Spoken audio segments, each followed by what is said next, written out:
Nous sommes sur ce plateau avec les étudiants d'ENSUP Afrique. Deux pilotes sénégalais ont réalisé l'exploit de rallier la banlieue parisienne depuis Saint-Louis à bord de leur avion 4 places. Pour nous parler de cette aventure d'une semaine démarrée le 23 juin dernier, nous recevons messieurs Maodo Ndiaye et Biram Koulibaly.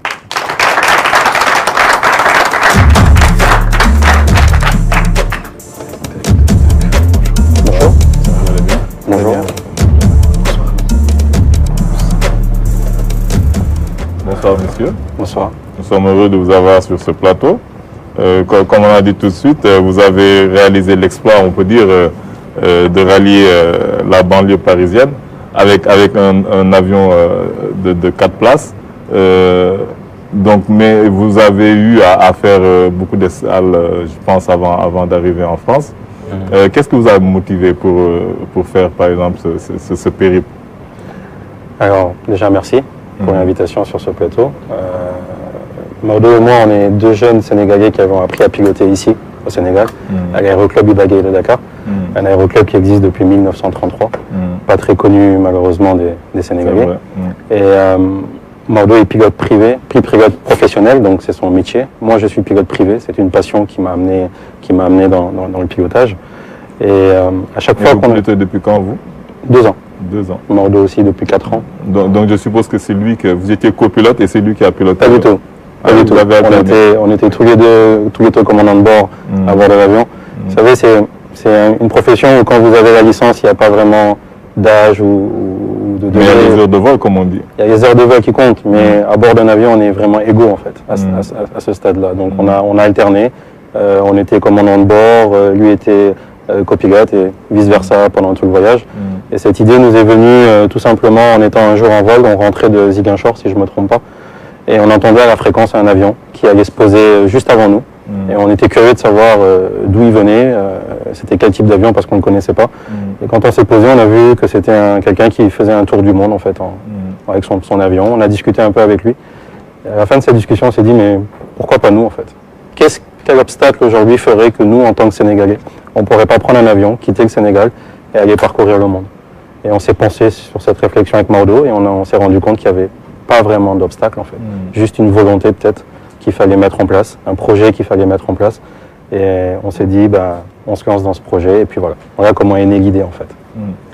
Moi, à chaque fois que je vois les gens piloter, je me dis qu'est-ce qui est le plus difficile en fait? On suppose que c'est le décollage et l'atterrissage, mais en dehors de ça, est-ce que c'est vraiment difficile de piloter un avion? Bon, c'est comme je dirais, c'est de l'apprentissage en fait, c'est de la pratique. Et rien n'est facile dans la vie. C'est comme l'auto-école, bon, c'est la même chose on peut dire. C'est un peu différent, l'environnement fait un peu peur, évoluer dans les airs, mais avec l'apprentissage on y arrive. C'est juste des clichés en fait. C'est pour ça qu'on voulait un peu démystifier cela et montrer aux jeunes qu'ils pouvaient en être capables en fait, s'ils le veulent vraiment. Ouais. Parce qu'on dit aussi que quand on peut piloter en 4 places comme le vôtre, vous pourrez aussi piloter un avion plus grand. Oui, d'autres disent que c'est même plus facile de... Est-ce que vous pourrez piloter un Boeing? Alors, c'est plus dur de piloter un monomoteur aujourd'hui, comme le nôtre, qui n'a pas de pilotage automatique, qui n'a pas d'aide informatique. C'est vraiment, tout est réalisé par nous-mêmes. Toutes les décisions et les actions qu'on entreprend sur l'avion ont une conséquence tout de suite. Maodo est, lui, pilote de ligne sur des avions un peu plus évolués. Et je pense qu'il s'ennuie dans son avion aujourd'hui, parce que tout est informatisé. Quand on met le pilotage automatique... Les compagnies aujourd'hui obligent même, dès le décollage, à mettre le pilotage automatique. Il faut un peu plus confiance aujourd'hui à l'ordinateur qu'à l'être humain. Nous, on a passé 60 heures dans notre avion, 60 heures à le piloter nous-mêmes, à le gérer nous-mêmes. On n'avait pas d'aide, automatique dans cet avion. Et aujourd'hui, certains pilotes de ligne, quand ils nous ont rencontrés sur notre parcours, étaient assez impressionnés. Ils nous disaient même, nous, on n'aura pas le courage de faire ce que vous faites en ce moment parce qu'on est tellement habitués aujourd'hui à... Ils sont bourgeoises, ouais. C'est un peu ça. Ouais. On parlait tout à l'heure avec Ibrahim, vous avez dit tout de suite monomoteur. Moi, je lui disais, il me disait un seul moteur, je lui dis... J'ai fait le connaisseur, je lui dis il y en avait 2 sous chaque aile. Il y a un seul moteur. Parce que s'il y a un moteur, si le moteur a un problème, là c'est... Vous planez. On plane, on a une distance de planer qui peut être gérée en fonction de l'altitude où on est. Mais l'avantage d'un monomoteur et d'un petit avion, c'est qu'on peut le poser n'importe où. C'est On peut vrai. le poser sur une plage, on peut le poser sur l'autoroute. On a besoin de 400 mètres de piste hein, Mais vous ne pour pouvez pas le poser sous l'eau si c'est pas... Si vraiment on est en survol maritime et qu'il n'y a pas d'autre solution, bah à ce moment-là, on peut amérir. sans catastrophe, ouais. Oui, c'est ce qu'on ne souhaite pas. C'est pour ça qu'on essaie Parce que toujours... c'est pas un hydravion, il y a des hydravions qui sont... voilà, qui C'est peuvent- pour ça qu'on utilise toujours des trajets en survolant la terre, on va dire. On privilégie ce genre de trajet. Comme ça, en cas de problème, bah, si on ne peut pas rejoindre un aéroport le plus proche ou un petit aérodrome, bah, on a des routes secondaires. On a une autoroute, on a une piste, on a n'importe quoi. Khadija Ndiaye, on connaît un peu plus sur votre projet FlightSense. Khadija. Bonsoir messieurs, Bonsoir. Biram et Maodo. C'était un plaisir de vous suivre sur les réseaux sociaux, Twitter pour moi en particulier. Vous nous avez tenus en haleine, déjà avec les J-20, J-10, où vous annonciez le départ. Et beaucoup de gens se demandaient s'ils allaient vraiment le faire. Est-ce que c'est juste un coup de com'? Est-ce que c'est un projet réel qui va se tenir? Et si réellement ils le font, mais est-ce qu'ils vont arriver à destination sains et saufs? Parce qu'un avion, si on voit maintenant tout ce qu'il y a comme catastrophe aérienne quand même, il y a quelques jours encore on en a évité un. Un avion qui n'a pas de pilote automatique, où il n'y a pas de GPS. Donc je pense que vous avez fait le trajet avec votre téléphone pour vous situer un peu. Et c'est quoi, 10 000 km que vous avez fait en une semaine? Aller-retour. Aller-retour. 1900 à l'aller, 4900 à à la retour. retour. Donc ça fait à peu près 10-12 jours que vous avez fait. C'est assez impressionnant. Et moi, c'était un plaisir de vous suivre. Chaque fois que je me connectais, j'essayais de voir où est-ce que vous étiez le jour-là. Vous avez atteint quelle étape? Et vous avez fait beaucoup de pays. Le Maroc, l'Espagne, etc.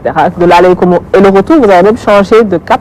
On a essayé de changer un peu de ville au retour pour ne pas Où faire vous avez fait les escales. escales. Ouais. Tout à fait. J'imagine la découverte. Moi, j'avais envie de prendre une place dans ce petit avion. Il y aurait eu une place pour moi et Ibrahima. C'est à 4 places, je crois. Ouais, c'est un 4 places, exactement. Et j'avais envie de... Je me dis, mais ils vont découvrir le monde, mais d'une façon assez particulière et fabuleuse. Exactement, C'est ouais. deux jeunes hommes, dans leur force de l'âge, avec leurs connaissances techniques et tout, qui se sont organisés pour faire ça. Et moi, je me suis dit, c'est atypique, parce que moi, jusqu'à présent, je n'avais jamais vu. C'est vrai que les tours du monde en avion, c'est les Américains qui le font, c'est les Européens qui le font, c'est tout le monde qui le fait, mais sauf les Sénégalais, en tout cas pas comme vous l'avez fait. Les gens quittent la France en voiture pour rallier Dakar. Ça, c'est quelque chose qu'on connaît, mais en avion, les risques sont plus élevés et vous êtes seul parmi les nuages. Et comme vous l'avez dit, même le ciel n'est pas une limite pour vous. Et c'est vraiment quelque chose que j'ai apprécié dans tout ce parcours-là. Et j'ai envie de vous demander quel a été le plus beau moment de ce parcours. Qu'est-ce qui vous a le plus marqué pendant une escale ou pendant un vol, ne serait-ce qu'un oiseau qui vous a fait un clin d'œil, et quelle a été aussi votre plus grosse frayeur? Parce que sûrement, plusieurs jours de vol, il y a peut-être eu un moment où quelque chose ne s'est pas passé comme prévu. Est-ce qu'il y a eu des moments comme ça? Et racontez-nous un peu ce périple que vous avez vécu au mois de juin. Déjà, il y a quelque chose de très important, c'est que oui, beaucoup de gens pensaient qu'on ne partirait pas. Et aujourd'hui, on se bat contre ça, Maodo et moi, en fait. Tout à l'heure, j'écoutais une qui disait qu'on part avec des a priori. En tant qu'Africain, on ne peut pas réaliser ça, ou en tant que Sénégalais, on ne peut pas réaliser ça. Et nous, justement, beaucoup de gens dans notre entourage nous ont répondu avec une phrase qui est affaire de tout bas. Et on ne comprenait pas, en fait, cette définition. Pourquoi? Qu'est-ce qui nous est interdit aujourd'hui? Rien ne nous est interdit. Moi, je vois ces jeunes étudiants qui sont là sur le plateau, ils ont peut-être des rêves, ils ont peut-être des envies, ils ont peut-être envie d'entreprendre des choses, de monter des business, de développer des choses. Mais nous, notre message, c'est de leur dire, mais croyez en vous, allez-y, rien n'est interdit. Il n'y a pas quelque chose qui est réservé à une certaine élite, que ce soit des Européens, des Américains. Non, en tant que Sénégalais, en tant qu'Africains, on a, nous, également le droit de réaliser nos rêves et de mettre en place des projets qui sont des projets grandioses. En fait. Et c'était ça notre but. Beaucoup de gens pensaient qu'à J-10, on aurait dit, bon, on part pas parce que l'avion est en panne, ou peut-être qu'on serait arrivé jusqu'au Maroc et qu'on aurait dit, bon, finalement, vous savez. Non, et ça nous a motivés pendant tout le voyage à nous lever tous les matins à 5 h du matin, à voler jusqu'à 20 h et à nous dire, il faut qu'on y arrive pour nous-mêmes. On a envie de montrer qu'en tant que Sénégalais, on en est capable. Ça, c'était vraiment le premier point à J-. Ensuite, la fierté, je pense qu'on a eue, c'est quand on a quitté Fès, parce qu'on s'est arrêté à Fès pour des raisons religieuses. On avait envie, Maodo et moi, de faire ce petit pèlerinage. on en profite, on a un avion, on se déplace avec, autant aller là où on a envie d'aller. C'est quand on a traversé en fait le Maroc et qu'on est arrivé en Europe, sur ce détroit-là, en traversant. C'est quand même un gros sentiment de fierté, de se dire, waouh, on est en train de quitter l'Afrique et on est en train d'aller en Europe, d'un continent à un autre en fait. On a passé cette étape. Et Mordo était aux commandes et Mordo à un moment rigolant me dit, bon, prends les commandes parce que je veux manger, parce que Mordo mange beaucoup, pour en parler. Donc il m'a dit, prends les commandes et je lui ai dit... C'est pas ce qu'on voit quand... Exactement. Oui, mais justement, c'est très bon métabolisme. C'est très bon justement. Et Mordo m'a dit, prends les commandes et il m'a dit, je voulais qu'on partage ensemble ce moment de traversée d'Afrique et d'Europe en fait, qu'on le vive à deux, quoi.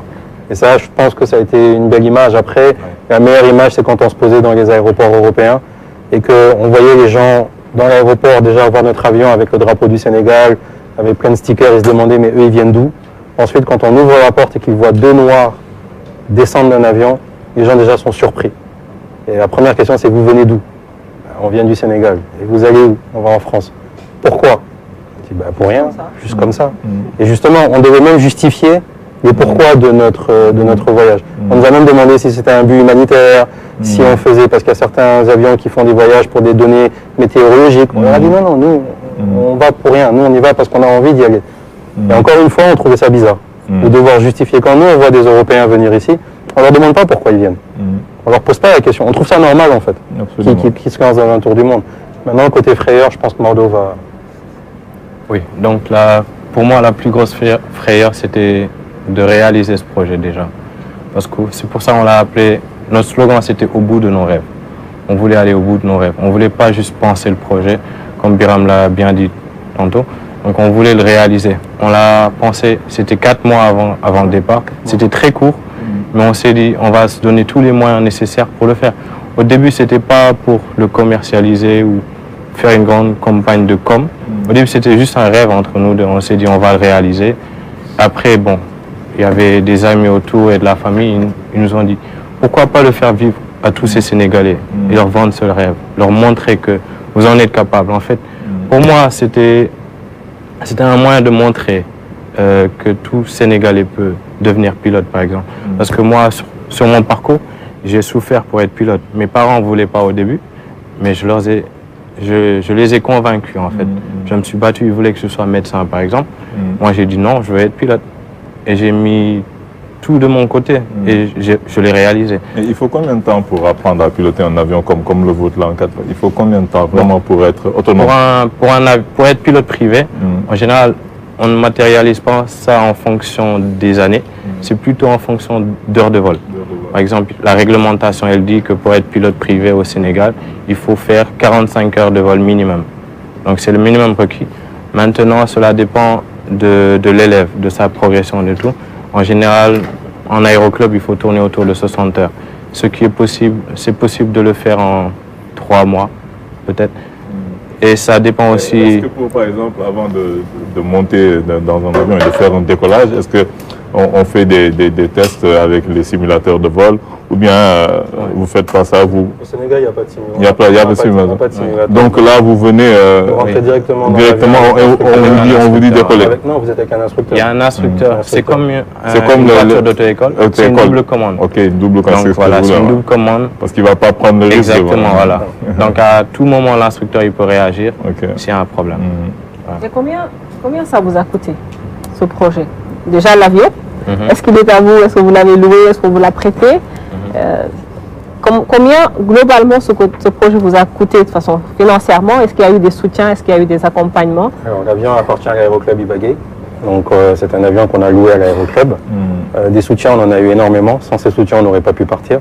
L'armée de l'air sénégalaise même nous a énormément soutenus en finançant une partie de notre carburant sur différentes étapes. Ensuite, on a eu des sponsors, des entreprises de la place. Mais c'est un projet qui coûte quand même assez d'argent. On ne va pas se le cacher. L'aviation est un métier, est un monde quand même qui coûte assez cher.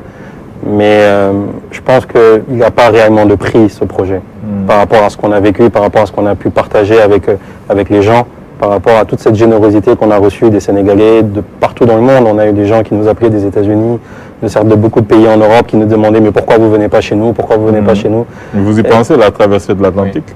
On n'y pense pas, on est en train d'y travailler. La prochaine destination? Alors la prochaine destination, ça va être l'Afrique, parce qu'on a envie, nous, d'aller partager tout ça avec déjà nos frères africains. C'est important pour nous. Et ensuite, ce serait les États-Unis. Rallier les États-Unis, oui, on y pense et on sait qu'on va le faire. C'est faisable. On n'a pas de limite. Comme on dit, l'autonomie, je pense, elle est de 4 heures ou quelque chose comme ça. L'autonomie est de 5 heures. 5 heures. Est-ce qu'en 5 heures, vous traversez l'Atlantique? Non, on va remonter. Voilà, on va remonter par l'Europe. On ne peut pas le faire en direct, en fait, à cause des vents qui ne sont pas favorables. C'est ça dont on parle. En général, les petits avions, même certains avions qui sont des réacteurs, ils ne peuvent pas traverser directement. S'ils doivent remonter pour faire des checks, par exemple. Parce qu'il y a des mainstream, je veux dire. Est-ce que voilà. Donc en général, ils remontent. On n'a pas dans ce sens-là, Afrique, Amérique, il n'y a pas de vent favorable? Il n'y a pas de vent favorable en général, mais les avions de ligne, certains avions de ligne qui ont des long range, ils peuvent le faire en direct. Par exemple, il y a des compagnies qui traversent Dakar, qui vont sur Washington ou New York en direct. Mais pour certains autres avions, par exemple, si on devait remonter notre monomoteur, on serait obligé de remonter en Europe jusqu'en Angleterre et de rallier le Groenland pour redescendre au Canada et ensuite aux États-Unis. Donc ce sera un très long trajet. Voilà. Une dernière question, vous êtes les pilotes solidaires. Oui. Vous avez des projets sociaux, comme on le voit, réhabilitation d'écoles. Vous avez offert des dons, je pense une bourse à une petite fille. Parlez-nous un peu de comment vous êtes passé de... On a reçu énormément de générosité, comme on l'a dit tout à l'heure, des gens, c'est-à-dire de soutien et quelque part on véhicule un message. Ce message, c'est de croire en soi et d'aller au bout de ses projets et de se donner les moyens de réussir son projet. On a prévu avec Mardo de faire un tour des écoles sénégalaises, dans tout le Sénégal, d'aller présenter un peu notre projet. On est en train de faire un petit film dessus, de discuter avec les étudiants, discuter avec les élèves, leur donner confiance en eux, répondre à leurs questions, peut-être susciter des vocations chez certains, que ce soit dans l'aéronautique ou que ce soit dans d'autres domaines. Juste leur montrer qu'il y a des Sénégalais qui sont capables de faire des choses et qu'eux-mêmes, aujourd'hui, ils en sont capables. Mais avant de faire cette tournée des écoles, on a eu envie d'aider aussi les écoles, en fait. Aujourd'hui, la rentrée a commencé depuis une semaine. Certaines écoles sont dans des difficultés. Pour certains parents, c'est dur d'allier le problème des fournitures scolaires. Donc Mardo et moi et toute l'équipe de Flight Sense, on a réuni un budget, on a réuni 2 millions, avec lequel on a acheté des fournitures scolaires qu'on va aller distribuer avec notre avion à Saint-Louis, à Ziguinchor. On va essayer de faire le tour du Sénégal, d'aller à Tamba, à Matam, un peu partout dans le Sénégal. Et on appelle aussi d'autres personnes à nous aider parce que quand on est allé dans ces écoles pour voir l'état et pour discuter avec eux, on a trouvé d'autres problèmes. Des problèmes de table-banc, des problèmes de tableaux, des problèmes de toilettes. Ça peut paraître bizarre, mais non, je pense que pour nous, c'est pas bizarre. Bon, nous, voilà, donc, et on a lancé un appel aux gens, justement, pour nous aider à faire un peu plus que ce que nous, on a les fournitures scolaires. Mais au-delà de ça, il y a d'autres choses qui manquent aussi. Absolument. Ibrahima, juste une question rapidement. Non, mais rapidement. Non, mais parce que vous touchez quelque chose, parce que je devine derrière. On a un problème de temps, oui. Je devine derrière cette passion. Alors, une certaine connaissance peut-être de la technologie, de la mécanique, parce que j'imagine qu'on ne s'aventure pas comme ça dans un avion en prenant... Voilà, certainement vous devez avoir une connaissance. Voilà. Ceux qui ne comprennent peut-être pas votre passion, est-ce que c'est le cas déjà? Oui. Parce qu'il a acquis, c'est pour ça. On fait attention. Il y a la météo. Il y a la météo. Est-ce que vous êtes en mesure de dépanner votre avion? Oui, on a appris à changer notre roue, à faire des petites réparations qui sont rapides. Ça, c'est la base. On ne pouvait pas partir sans ça. Mais on a aussi à faire appel à notre mécano. C'était juste pour raison de sûreté, de sécurité, pardon. Au niveau des escales, il y a des mécanos. On a pris un mécano de notre aéroclub, un Sénégalais qui est venu à mi-parcours à Fès et pour faire une check complète de l'avion. Voilà.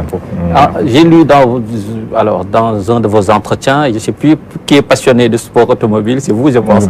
Et donc je me suis dit c'est normal parce que le sport automobile, je suis aussi passionné.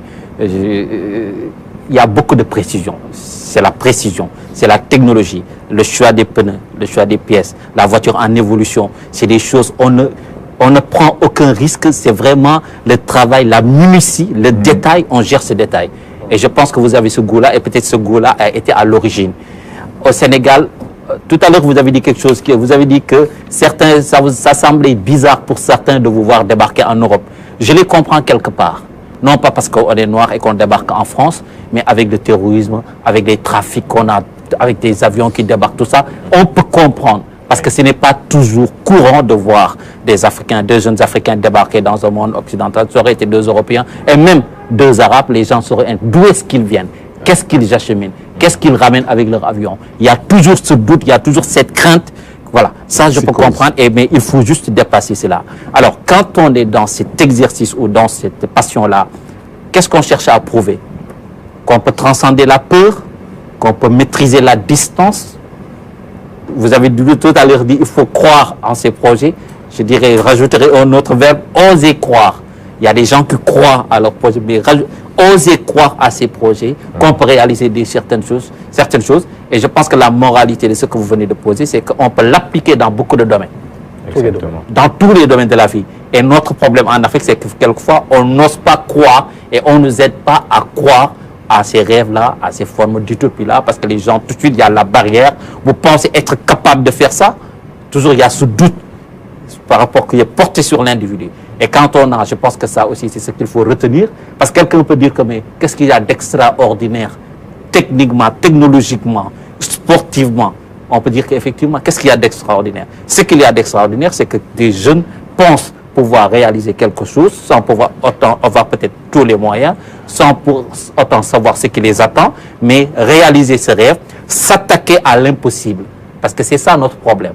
On nous dresse l'impossible et souvent on n'a pas la capacité de surmonter, de maîtriser, d'apprivoiser cet impossible qui touche toutes les sphères de la société. Et quand on s'attaque à cet impossible, plus rien ne devient impossible. Il faut s'attaquer. Dans le monde, on s'est toujours attaqué à l'impossible pour réaliser le possible. Et je pense que c'est ce qu'il faut retenir par rapport à votre expérience. Ouais, merci beaucoup. Momo.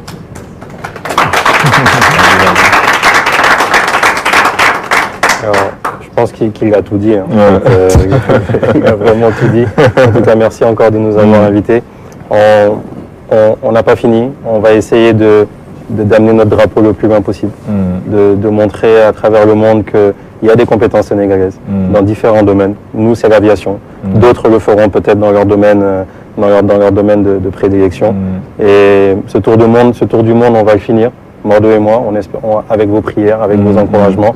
Et on espère pouvoir revenir ici bientôt sur ce plateau pour vous en parler également. Inch'Allah. Donc vraiment, on vous souhaite bon vent et bonne continuation. Merci d'être passé. Merci.